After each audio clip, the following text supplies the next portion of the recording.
This, without a doubt, is the loudest house I have ever been to.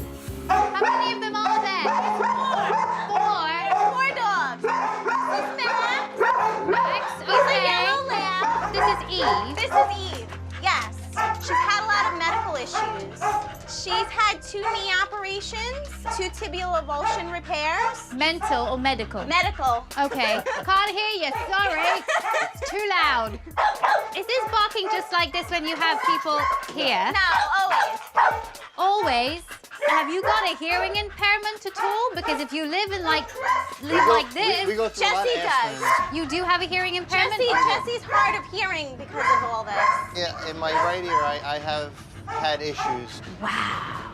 It is concerning, but ultimately I care more about what's going on with Eve than him right now. Hey, how are you? Hi, good, thanks. Hey, Victoria, good to meet you too. Hi.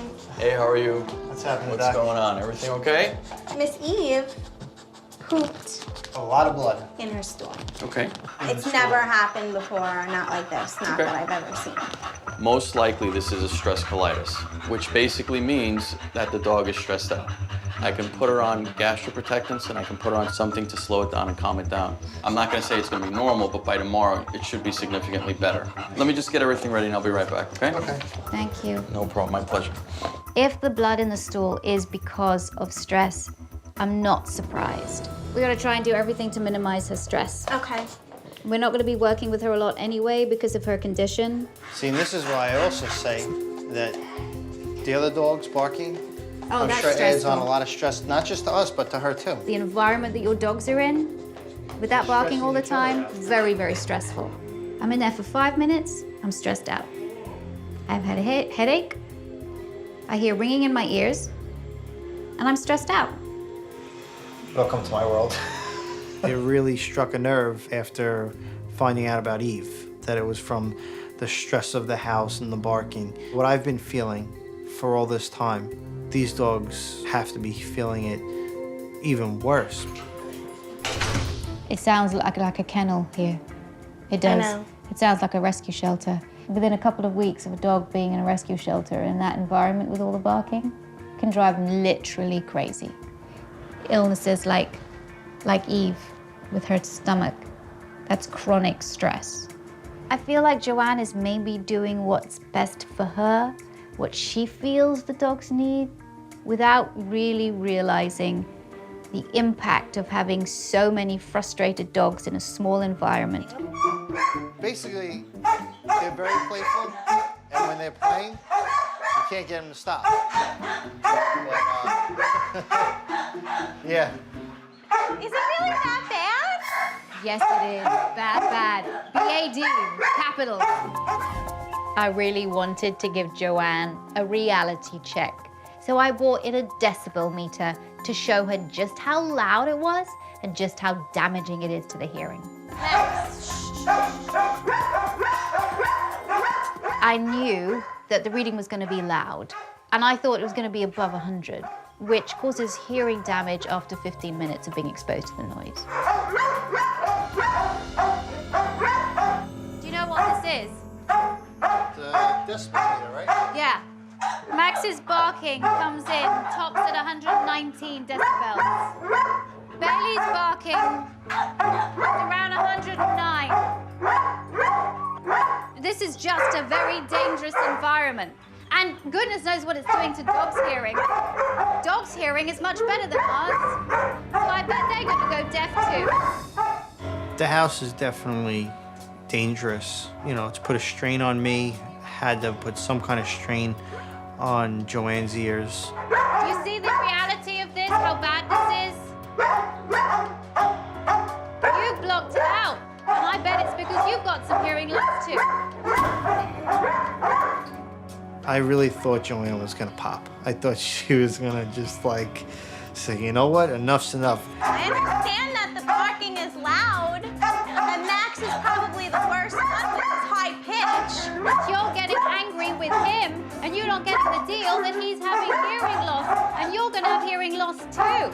You're not listening. You're just not facing reality. The fact that this is insane. I felt a bit attacked. I was just trying to rescue the dogs and give them a good and loving home. I didn't mean for it to turn into a bark fest.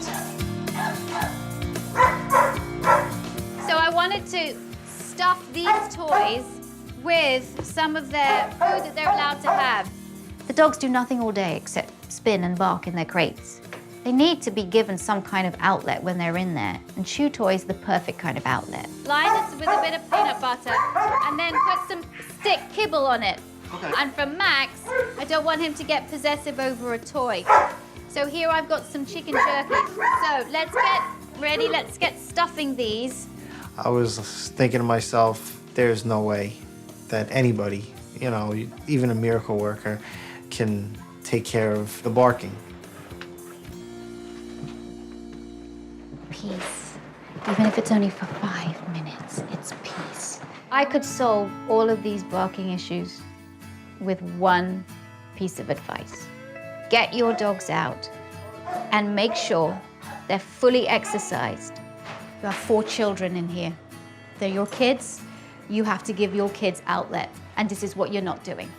The dogs are finished with their toys, then they can have out time. It's not rocket science.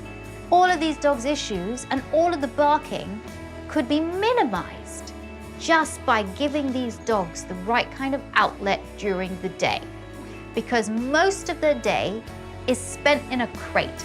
And how would you be? There's a number of things I can do in this household to calm things down. Putting music on, putting calming music on really helps the dogs just to chill. Calming music. They use it for kids with autism. This is the same deal, but for dogs. This is specially designed to calm dogs down. And it's been clinically tested, and it's used in shelters. It's used in homes all over the world. And I'll play it to you.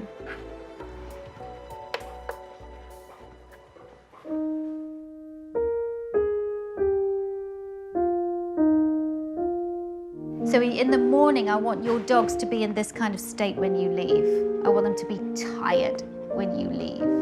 Then you can leave this on for 60 minutes, as long as it lasts, and then that's it. Then when you come back during the day, you're gonna do exactly the same thing in the evening, and you're gonna put this music on for them. Okay, sounds good. Is this something doable? Yes, it is. I'm big into music. I love this. I never realized that. I mean, we do use this technique with children with autism, so I am familiar with it, but I didn't realize that you could do it with dogs. I really turned the corner when she brought out the music for the dogs and really showed that there can be peace and quiet without any crazy methods like bark collars and choke collars and hurting my animals. This is nice, see? I don't think I've ever enjoy heard this. it be this quiet in a long time. In a very long time, months. Months, try Yeah, maybe close to a year. This is going to require a lot of effort. It really is. And you're going to be tired, and then it's going to be really cold outside, and you're getting up in the morning and going to be like, I don't want to play with my dogs. I don't want to. I don't want to walk my dogs. But I bet they haven't been played with or walked in the morning like they should be. I've never been into the classical music. I've never been into any of that, you know, piano stuff. But I would listen to that music any day over 4 dogs going completely crazy barking. For the first time being in this house, I can actually have a conversation. Yeah. I can hear myself think. It's amazing. I think I could take a nap. Quiet time is key in this whole thing. The toys that Victoria brought for us, we just fill up the treats into it. It works because it keeps them occupied. The best thing about Victoria coming was it minimized the stress level in the house. And so there's a lot more peace and tranquility in my house. And I don't feel as stressed, Jessie doesn't feel as stressed, and neither do the dogs. It's so much more peaceful. You know? Definitely a lot more. See, like, it's been too long that I was able to get on the couch and just put my arm around you without the dog's completely flipping out, especially Max. Thanks for watching. If you love It's Me or the Dog and want more dog training tips and tricks, visit my official site, positively.com.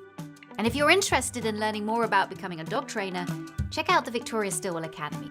Links to both sites are in the description. I'll see you online.